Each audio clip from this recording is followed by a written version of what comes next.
Issues, everybody. Got internet issues and power issues. Apparently, that hasn't happened. I don't think there's any storms in the area. It's like it's pretty sunny out there, but it is Florida. There's probably storms somewhere nearby this time of year for sure. So yeah, apologize everybody for the issues, but we're back running now. All right, so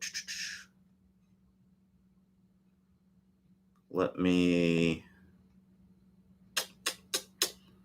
go back. So we're talking about green reading. Yeah, so let's just talk about green reading real quick. Let me know if it's working, everybody. Let me go back to the top. Not yet. David says, got it. All right, so David's on. All right, so we'll wait a little bit for people to get back on, and we'll talk about green reading. So David's good. All right, we're getting more and more people in here. All right, cool. So let's go ahead and go back down and go back to the green reading stuff. So essentially, green reading, like I said, as far as grain is concerned, the easiest way to see the grain is to go up by the hole and see where the grain is kind of growing into the hole. It's usually very obvious. If with the grain, if the grain's going this way, you're going to see the hole, the way that it's cut is going to be pretty, it's going to look normal. But then if the grain's growing away, it's going to look a lot rougher on one side. So typically, if you go to a cup, if it's a grainy green, especially, you're going to see one side it's nice and clean, and then the other side is kind of rough on the edges. The side that's rough on the edges, that's the direction the grain is going. It's in that direction. Now, what we also want to understand is that grain only plays a large role on slower greens. I know most of us are probably playing public courses and things like that, so grain's going to make a bigger difference on slower because it just grabs the ball more, especially if you're putting. It doesn't make as huge of a difference, especially on, if you're cutting across the grain. It may just add a hair, a little bit more of a break. It's mainly when you're putting downhill, down grain, that's going to be fast. If you're putting uphill into the grain, that's going to be much slower than what you think because the grain is fighting that ball the whole way. Faster greens, though, it's not going to make as big of a difference unless it's a really long putt. You're going for a long time. Then it kind of stacks up, but it just takes some experience to kind of understand greens. The best way to do it is to kind of find where the straight uphill and downhill putts are. So if I'm putting to this one right here, and if I'm kind of walking around the hole, I'm thinking, okay, the straight uphill putt where it looks dead straight and this is uphill, that's going to be right here. So if that's the straight uphill putt, then I know that this ball is going to break a little bit left to right, and it's going to be a little bit uphill, right? And if that is, let's say that that's a straight downhill putt, then I know that this putt's going to break a little bit right to left, and it's going to be a little bit faster, right? So that's one way now to kind of know how much it's going to break. What I'd recommend doing is, one, get behind the hole so you can kind of see what's going on. I often see people read greens or try to read greens standing right here, right on top of the ball. You're just not going to be able to see the slope of the green when you do that. You need to get 10 to 20 feet behind the golf ball and then read. The other thing is we want to make sure that we're reading the ground, the surface that's between the ball in the hole. That's the only thing that we need to worry about. I often see people, they get a little bit fooled by putts sometimes because they're looking at the slope, they're looking at the surface beyond the hole. We're not interested in that, right? So make sure that you're kind of focusing on this surface here. The other thing that I would recommend doing, and this goes into finding that straight uphill and straight downhill putt, is to walk around the hole. So if I'm right here, I'm going to walk around the hole. And as I'm doing this, I'm kind of getting a sense and feel in my feet for how much break is going on. I'm getting that sense what's going on. The other thing that it's doing is it's helping me get a feel for how long the putt is. Obviously, if it's this putt, this is like a 7-foot putt. It's very easy to know. But if you have like a 20, 30 footer, sometimes you don't get a sense and feel for how long that putt is unless you actually walk around the hole and and you may not even feel and understand that it's a little bit uphill or downhill. So when you're looking for that straight uphill and downhill putt, walk around the hole first to kind of get a sense and feel for the slope of the turf, and to also get a sense and feel for how long the putt is. Once you've done that, you kind of get behind it and see how much is going on. Then you just have to kind of, it just comes with practice, but you'll get an idea and sense and feel and awareness for how much that is going to break. So that's how I read greens.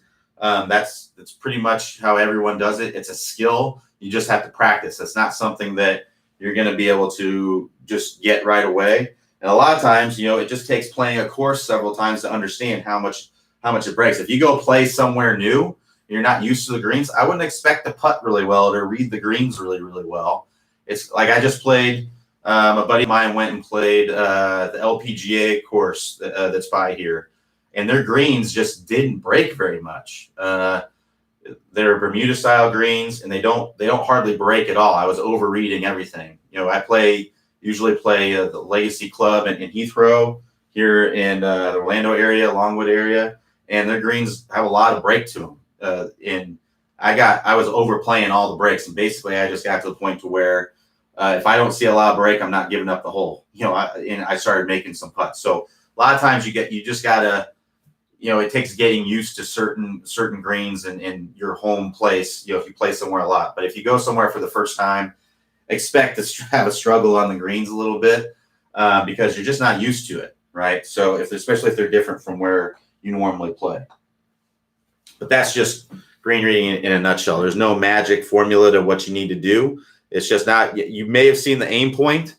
You see a lot of players, kind of doing this. You see a lot of caddies doing this. A lot of LPGA players, in fact, are doing the aim point thing, and that's a fine way. I've actually, I'm familiar with how it works and everything. I've seen the trainings and all that stuff. It just takes a lot of time, and you have to train your feet to be able to feel the slope of the greens, which is not an easy thing to train.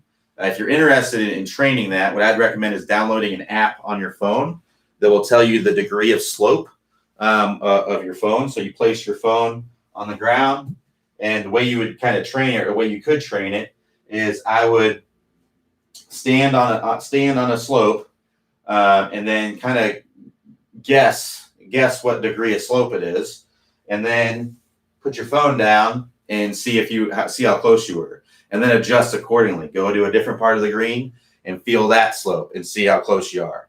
And again, adjust accordingly based on, if you're a little bit too high. If your guess is a little bit too high every time, then you need to kind of calibrate yourself. And if you do that enough, you'll get a really good sense for, okay, this is a 1.5 degree slope. It's going to be one finger outside left, and then you step in and that gives you a place to aim. You can get the read down, but it just takes a long time to train that. It's not something that you can just do in a weekend. It's going to take you it'll probably take you a year to really train that really well to get to where you get really good at it. And personally, I think that there's probably there's things in your game that you could probably better serve in that year of time, the hours and hours of training they would take to do that. They would actually improve your scores even more, like some speed training or something like that. And because sure, you may gain a couple strokes or something like that, reading the greens a little bit better. But reading the greens is not just, you have to match your speed with the right line too. So, and that doesn't really necessarily train that. So, if you have a breaking putt, you can play it with less break and more speed. And you can play it with less speed and more break. There's not one line that you're going to make all the putts with. I can pick the perfect line that would put it in the hole if I hit it like a foot by. But if I hit it 2 feet by, I'm going to hit it through the break. So there's a lot more to it than just you got to match your line and your speed. So that's why I don't put too much time into reading greens. You're going to get used to your greens. Anyway, let's move on from that. We spent a lot of time on that. So, all right. So So Jeffrey M says, when I watch Clay swing, I cannot discern a shallowing of his club. Is the shallowing more of a feeling and less of an outright movement, or is his swing so fast it cannot be detected? Well, things are hard to see, when things are moving fast. But basically, I mean, you're not seeing an over the top, right? Because you're not seeing Clay do this. You're seeing Clay go like that. Basically, what shallowing the club is just getting the club on plane. That's what it is. It's getting the club back on plane earlier in the swing.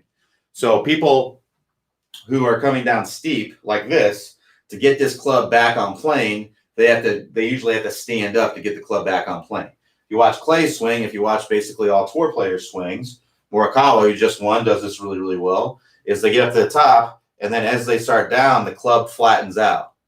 So in the relation, if you watch the butt end of the club, the movement of the butt end of the club, and the movement of the center of the mass of the club, which the center of the mass of the club is going to be basically somewhere in this area right here, right there. If you look at it from this angle, it's going to be somewhere like right there.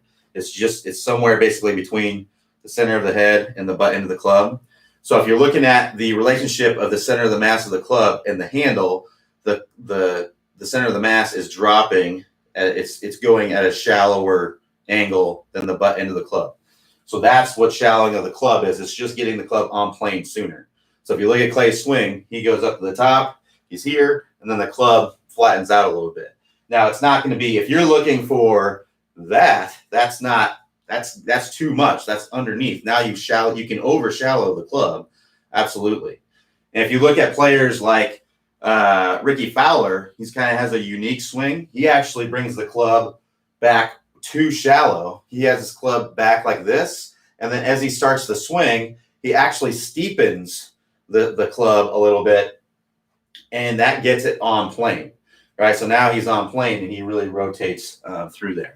So that's pretty unique. You don't typically see that from a lot of people, but that's how Ricky does it. He kind of gets it like that. Daniel Berger, another guy, he brings his club super late off, and then as he starts to swing, he actually steepens it a little bit, but it's actually getting the club in a shallow position. He's not necessarily shallowing it, but he's getting it into a position that gets it back on plane. That's all that means, is just getting the club on plane early.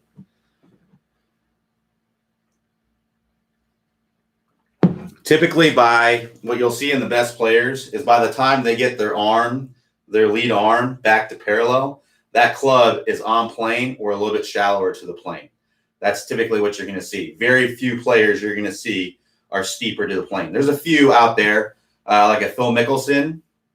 He's steep as he's coming down, and then he shallows it right after that, shallows it a little bit later. But Phil Mickelson's he can be pretty wild, and he has some of the best hands in the business. He's a crazy good athlete. He's the reason why he's where he is because he's such an incredible athlete. He's a much better athlete than what a lot of people probably think.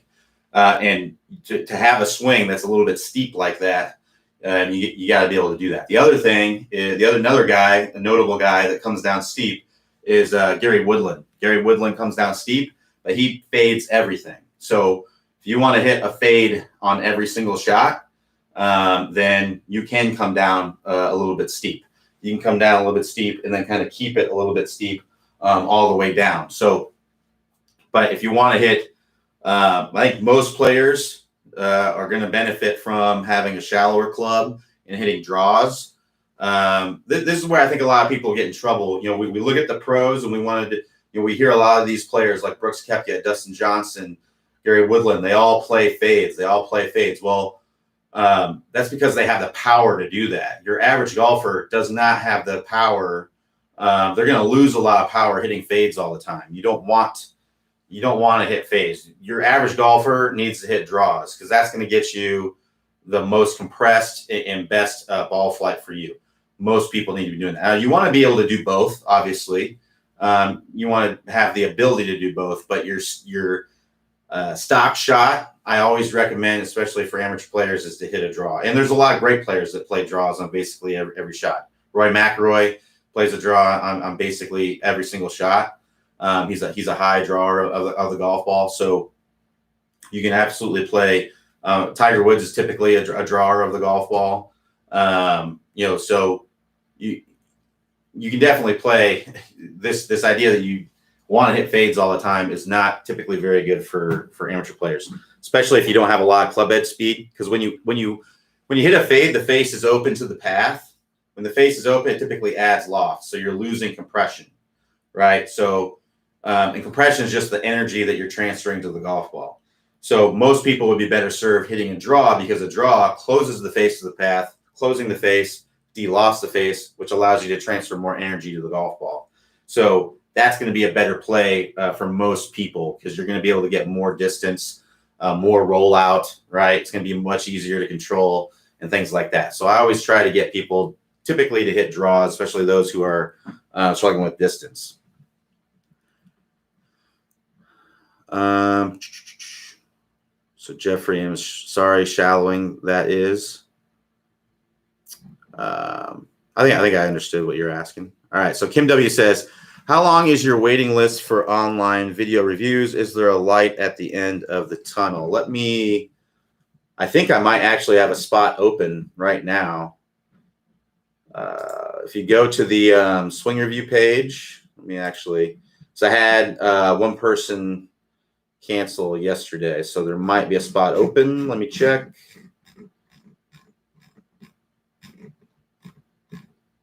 Yep, I have one spot open right now. So if you go to the swing review page, it's first come, first serve. So go ahead and go, if you want to go over there, go to the swing review page. I typically try to open up spots once. Now, here's how the waiting list works, by the way.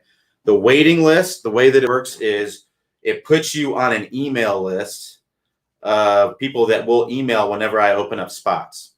So it's first come, first serve to those people. So I know how some waiting lists work in a way like you get, like you're going to get an email saying the spot is opened up and it's yours to claim. It's not going to work that way. The way that it works is if there's 100 people on the waiting list, all those people are not entitled to that spot. It's first come, first serve to those people that we send it to. So, but yeah, if you're interested, click the get a review at the top of the page, and I have one spot available right now. So I imagine it won't be there very long. So if you're interested in working with me, doing some swing reviews, go ahead and click the link, get a review at the top of the page, and sign up. All right, let me get back to my screen here. But yeah, otherwise, basically, I try to open up spots every month or two. Just depends on how many people kind of filter in and out. I've had a lot less cancels lately, so a lot less people, trying it out and then getting rid of it. A lot of people are kind of sticking with it, and I don't know if it's just because of golf or what. People playing golf more, because I think people are golfing more right now, just because it's one of the only things to do with the pandemic going on. So I have a limited number of spots that I can work with. But join the waiting list if you don't happen to make it. So Frederick P says, thanks to you, that's helpful. Oh, no problem, Frederick. So John L says, unstable fluid spine section, is there a difference between shifting your hips forward slightly and your spine slightly back in your stance? Hold on. Is there a difference between shifting your hips forward slightly in your spine slightly back in your stance, and just angling your spine back slightly and keeping your hips neutral? Right. So if I'm like this, I have everything straight up and down, and I just tilt like this, my center of mass has moved this way. So I want to keep my center of mass pretty centered. So that's why I would tell you to put your belt buckle forward an inch and your sternum back an inch, because that keeps your center of mass pretty centered. But you can have it a little bit that way, a little bit here. It's completely fine. Here's the thing: when you get to impact, that's what really the most important thing is, as far as kind of where your center of mass is. The further you are away from impact, which address might be the furthest away from impact, right? like we're getting closer to impact as we go up to the top this way and as we're coming down. So at address, there's a lot more, you're going to see a lot more difference in players. So again, when I talked about the pressure mat earlier, and they measured tour players to see where their pressure was in their feet throughout the swing, key checkpoints. At address, they actually found that about 55% on average, this is the average tour player, about 55% was on that lead foot and 45% was on that trail foot. Now, I'm not saying you need to go out and really, really focus on getting that exact, because I guarantee you there was a huge disparity there. I haven't seen the data, so I probably can't guarantee that, but I would imagine there was a pretty large disparity there. I bet there's a lot of players that have more weight here than here, and a lot of players that have a lot more weight on their lead foot at address. It really just, the further you are away, the more you're going to see a difference. The further you are away from impact, the more you're going to see a difference in the best players in the world, because it's not that important at address. So definitely your address position is important, but it's important to get you to do, specifically you, to get into that impact position. So an address position for one player may help that one. Let's say, player A, an address position of having 80% of their pressure on their lead foot and 20 on the trail foot may be more helpful to get them in a better impact position. And player B, they could be the total opposite, because everyone's a little bit different. So I just tell players in general just to be balanced, feel nice, balanced, and relaxed. But if you hit the golf ball better, having more pressure on that lead foot initially, or a lot more pressure on that trail foot initially, then who am I to argue, that is wrong? The point is, when you get to impact, there's going to be a much smaller, dispersion basically of the pressure in that lead foot. You're going to see pretty much all tour players are going to be in that 75-80% pressure in that lead foot.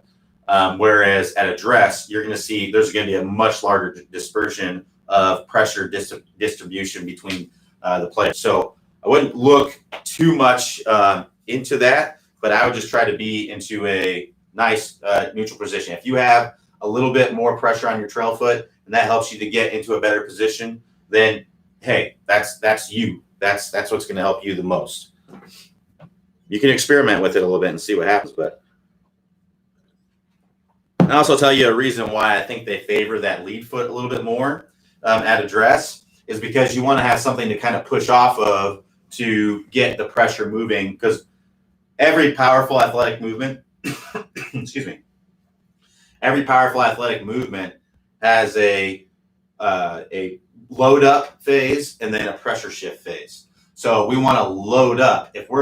Some people can load up better if they're kind of preloaded, right? So if I'm right here, I've clearly got more pressure in this trail foot. Some people are going to load up better if they're preloaded already there. They can start that load and then get that pressure shift.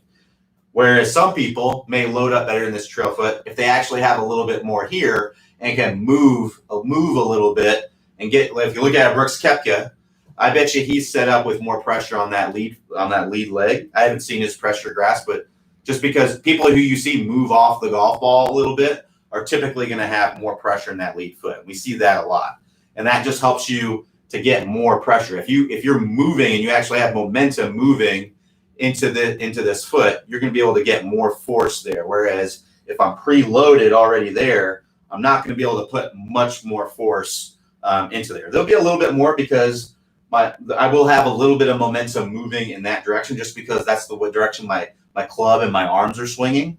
But if I have most of my basically if I have my center of mass more over here, then I'm going to be able to kind of move it and actually put more pressure into that trail foot. There's going to be more momentum moving that way. So you just got to find what works best for you. But there's not a set in stone way that you have to do it. So Ted D says, hi, my sequence is off on the downswing when I get my hands even with my trail leg and bowed like in the move course. I had terrible shots. Can you demonstrate the correct sequence of your hands and shoulder rotation? Hold on. On the downswing when I get my hands even with my trail leg and bowed like in the move course, I hit terrible shots. Can you demonstrate the correct sequence of your hands and shoulder rotation? So basically, he's talking about when he's getting right here, you probably just hit terrible shots because you're probably flipping, I would imagine. So if you just turn the handle down and then not and just still do what you normally do, which is flip the club, right? Then you're going to hit terrible shots. You're going to chunk it. You're going to probably stand up and thin it. There's going to be all kinds of issues there. So what we need to do is once you're here and you've got this face already square, is you continue to rotate. So what I would try to feel like is that when you're right here, when you're doing this, as I try to feel like my arms don't bring the club into the golf ball. I try to feel like your arm is against your chest here. Your bicep here, the inside of your bicep is pinned to your pec here. And I would try to feel like, you're right here, that's pinned to my pec as my body's opening up, and it's staying that way. It's not, if I go like that, right? If I don't continue to open, it's moving off my chest. That's not going to work. I'm going to typically flip when I do that. So I want to keep my chest opening up. In order to get my chest opening up, I have to have my body opening up. I try to maintain that relationship all the way in. That's going to allow you to come in with that good forward shaft lean and square club face. So you can see there how my body is. This is kind of exaggerated, but that's essentially what you want to feel like. So here I am at this position here as I'm coming into contact, the position that you're talking about, bowed wrist, hands in front of the trail thigh, club face square. And here I just want to feel like it's just all body rotation that brings me here. There's nothing I'm doing with my hands and my arms that's getting me to the golf club or getting me to the golf ball. It's just my hips and my chest opening up that's bringing that club into the golf ball. That's the feeling. That's the sequence that you want to have.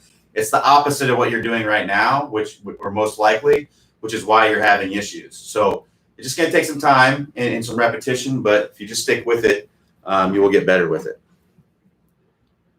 All right, so John B says, hi, Q, I'm going through the TSG system, and I'm tending to pull my shots with a draw.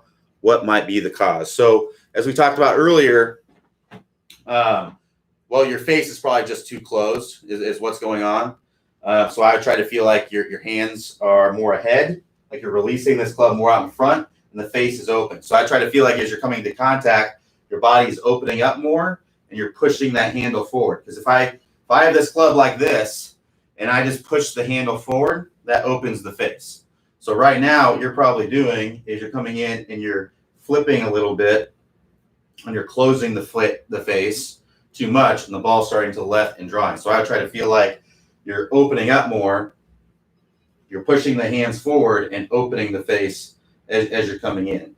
Push those hands forward. Try to get the ball to start out to the right.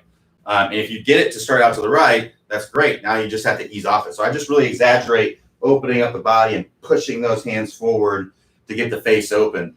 And then if you get that to where it's open, just ease off of that to get it to square up a little bit.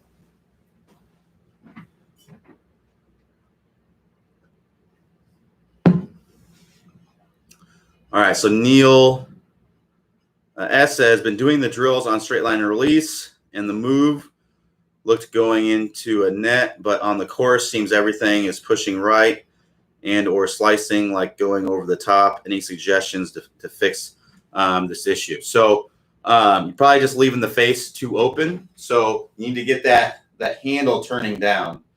The twisting of the handle is what you want. So that 1.2 from the move, you need to put more work into that drill to twist that handle, because that's when you get the club shallowing out and you get the hands more, just like we talked about earlier with John, who's basically having the opposite problem. When you get that handle more out in front, that opens the face. So what you have to do is you have to twist the handle to square it up. So that's what that 1.2 video from the move course is all about, getting you to turn this face down. Now, this is an exaggeration. You're not actually going to come in to contact at this point in the swing and have your face pointing straight down to the ground. It's going to be more like that probably, but most people are like this. The face is wide open, and then they got to flip and roll to square it up at the end. So we want to get this face a little bit more square, and that's going to be exaggerated, so that way you can come into contact with a square club face. So I would work on that twisting of the handle in the 1.2 to get that working a little bit better. All right, so yeah, just all right, GTG. Not sure what that means.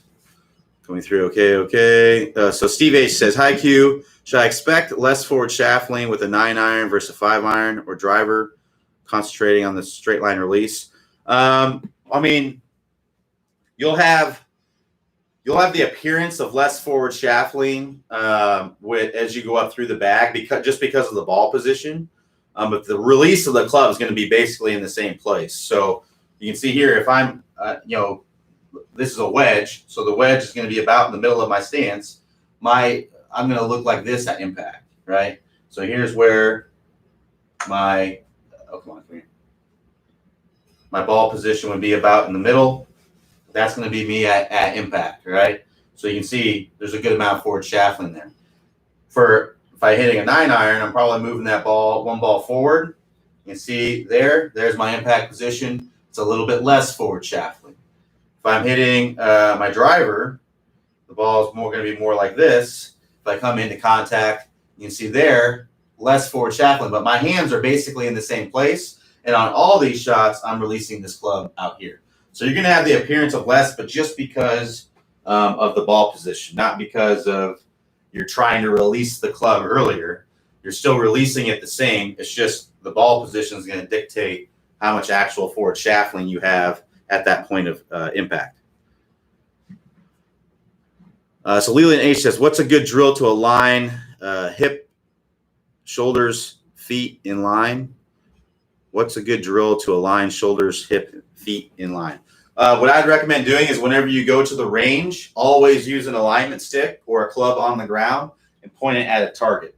So find a target out in the distance, place the club, alignment stick on the ground, and that way you're always getting a sense and feel that you're lined up correctly, right? You're making a connection between your target and how your feet are aligned and how your shoulders are aligned. If you do that all the time when you practice, it's just going to be built in. So that's what I recommend doing. It's not a specific drill. Whenever you're hitting balls, I would just always have that club or alignment stick on the ground, hitting out in a target out in the distance. And that will train you to line up your feet correctly. So Frederick P says, might there be a common reason why I tend to pull 56 and 60-degree wedge? Not necessarily. I mean, it just depends. The only thing I can really think of is that a lot of people with wedges, what they try to do they try to get the ball, because typically a wedge you're trying to hit higher, right? So in an effort to try and get the ball more up in the air, what they'll do is release the club a little bit earlier. And when you release the club a little bit earlier, that closes the face. And when you pull the ball, you close the face. So that could be a little bit about what's going on. What I'd recommend doing is to trust the loft of the club and use basically the same swing. Try to get the face or try to get the hands more forward at contact so that way you can trust the loft of the club and you'll get that nice trajectory there. But that's about the only thing I can think of without seeing what's going on. All right, so Timothy D says, after getting the club on plane, coming down to the club face, stay behind your body until impact. I mean, it's still going to be somewhat behind your body at impact, because your body at impact, your body is going to be should be about 45 degrees open. So the club doesn't get back in front of your body until basically the straight line release, and then it passes your body. So yes, at impact, the ball is going to be behind your body, but it's not getting in front of your body at impact. It's still behind you at impact. So Patrick Y says, I've had a hit of moving head forward when I want to drive the ball longer. I think he's saying habit of moving my head forward. Okay. What drill would you recommend to keep my head back behind the left heel before impact? What I'd recommend is our nose behind the ball drill in the stable fluid spine course. So basically in that drill, you're placing the club on the ground right in the center of your stance, and now just focus on going up to the top staying behind the stick on the ground. Coming down to impact, stick is right down top of it or slightly behind it.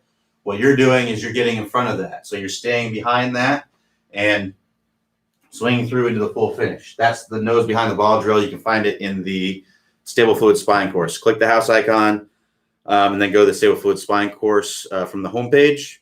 You'll find the nose behind the ball drill. Mint Habit. Yeah, I got it. So Paul H says, at impact, I try to keep my right elbow in my body like the pro golfers do, but it doesn't work well for me. So what we have to understand is why we want the elbow to work in. Now, we also need to understand is that the elbow does not have to be cinched tight to the body. It just needs to be, basically what needs to be happening is that our shoulder here needs to be externally rotating. So if my bone here that's in my upper arm and my humerus in my shoulder socket, if I rotate my arm out that way, that's external rotation. If I rotate it inward, that's internal rotation. So when we go up to the top of the swing, if it internally rotates, right, my club's going to get steep. I'm probably going to come over the top, or I'm going to stand up and flip, right? So what we want is we want to have external rotation of our shoulder. So that way I can shallow that club out and stay in my posture. I can get that club on plane earlier. But what we need to understand is that I can get that to happen without doing this, right? That's probably why you're having issues, because you're trying to force your arm into a position that's not necessarily helping you. I can externally rotate my arm and have my arm out away from my body. You're going to see a lot of tour players that don't have their arm cinched to their body. There's some tour players that do. There's quite a few that do, but there's also quite a few that don't. So I just focus on getting that elbow to work in, so that way you can shallow the body. Everything you do, it has to be to improve what's going on at contact, right? So we have to understand that. We can't just do it because, well, I see all the tour players bring their arm into the body. And not all tour players do that. You've definitely see some, like Adam Scott. He basically brings his arms pretty close to his body when he's coming in. But if you look at, trying to think of people who don't necessarily have it, like a Tiger Woods. Tiger Woods does not have his arm cinched close to his body. His arm's kind of like this, and he fires that arm through. So, some players, are going to look different. What they all do is they pretty much all of them get that arm externally rotating. So focus on that. So a drill you can do some one arm drills where you put your arm kind of in like this, and you can do some swings kind of like this and make that arm kind of work in the inside. You can do that, just some practice swings initially, and then do you can do some swings where you actually hit the ball after that. So that's a drill I would recommend to try and work on that. If not, the tennis racket drill to get the club shallowing out. Typically, when you work on the tennis racket drill from the move course, you'll automatically get that elbow working where you need it to be. And you're focusing on what the club is doing, which is really, really important. So recommend that the tennis racket drill from the move course. Click the house icon, go to the home page, click the move course. 1.3 is the tennis racket drill. That's another good one that I'd recommend. All right, so I apologize. I'm not going to be able to get to everybody's questions, but I'll take a couple more. So Mark A says, I got off the driving range to play a real round on Sunday. My first two drives were money, 235 with a slight draw. Then I started pushing the ball to the right. I tried to focus just on managing the course, so I didn't try to deconstruct my swing and error the middle of the round. The push didn't go away, though. That's your advice for adjusting the swing in the middle of a round. So it's just about, I'd focus on what's going on at impact. So if you're pushing the ball, that means your face is open. So I just try to feel like you're closing the face more. You're twisting this handle. You're closing the face. You can strengthen your grip a little bit. There's all kinds you can do, but just make an adjustment to get the face closed if the ball is pushing out to the right, to get the ball to draw a little bit. Now, you may overdo it on the next one, and you may underdo it, but it's at least making an adjustment so you're just not. Or if you're consistently hitting the push all day, just aim to hit the push. I mean, that's fine. Just hit a little push out there if it's repeatable. But if it's something that's really costing you, then I would just try to make an adjustment to close the face, which is going to help you fix that push. But that's something that all good players do. They're able to make adjustments in rounds. Your feel is constantly changing, so you have to adjust your feel to get the desired result that you want. So one more question here, and then I got to go. Sorry, I wasn't able to answer everybody's. But Leland H says, when hitting a draw with a driver, what is the contact point on driver head to ball? If you're trying to hit a draw, I'd recommend to be in the center of the face or slightly toward the toe. If you hit it off the heel, a lot of times that draw will turn into kind of straight, or depending on how much you hit it off the toe and how much of a draw you're trying to hit, it may actually make the ball fade a little bit. So because of something called gear effect. So if you hit it off the heel, what happens is the face closes a little bit. So the ball will start a little bit more to the left than normally would for a right-handed golfer. Then it will tend to curve to the right. Well, if you hit a ball with a draw swing and then hit it off the heel, the ball could go dead straight. It could still draw depending on how close you had the face to the path, or it could actually fade depending on how much you hit it off the heel. So if you hit it off the toe, it may draw a little bit more than you want it to, but at least it's still going to draw. Like a lot of times it will start a little bit more to the right and then draw more. So you're still going to end up in the same place. So I would try to favor the toe just a little bit. Obviously, we don't want to go way off the toe because you'll end up, excuse me, you'll end up with a snap hook if you do that. But I would try to favor just the toe a little bit more in the center. Center is going to be the best because it's going to come down just a face and path if you do that. But the toe, a little bit toward the toe, like no more than a quarter inch toward the toe, and you're still going to get that draw that you want. All right, so thanks everybody for joining me. Again, I apologize for the technical difficulties. I do got to get going. So I will be back here tomorrow, 11 a.m. Eastern time. Again, I do have a spot open for swing reviews. I'm not sure if somebody grabbed it or not, but if you want it, go and grab it because it was there 30 minutes or so ago. So if not, go ahead and join the waiting list, and we'll hopefully get spots opened up soon. So everybody have a good rest of your day, and I will talk to you next time.